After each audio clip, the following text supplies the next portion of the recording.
ठाणेकरांचा प्रवास सुखकर व्हावा, त्यांच्या वेळेची बचत व्हावी यासाठी उपमुख्यमंत्री एकनाथ शिंदे यांच्या प्रयत्नांनी ठाणे अंतर्गत रिंग रेल्वे मेट्रोच्या कामाला केंद्र आणि राज्य शासनाने मंजुरी दिली आहे.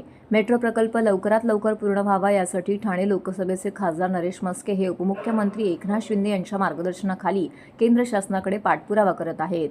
मेट्रो प्रकल्पाच्या कामाला गती देण्यासाठी मेट्रो प्रकल्पाच्या वरिष्ठ अधिकाऱ्यांसमवेत खासदार नरेश म्हस्के यांनी बैठक घेतली.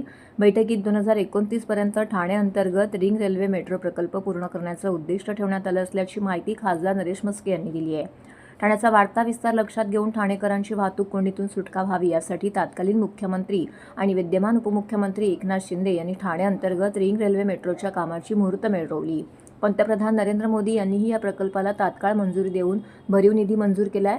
नुकत्याच दिल्लीत झालेल्या नगरविकास आणि गृहनिर्माण विषयक स्थायी समितीच्या बैठकीमध्ये नरेश म्हस्के यांनी कामाला गती मिळावी याचा मुद्दा उपस्थित केला होता.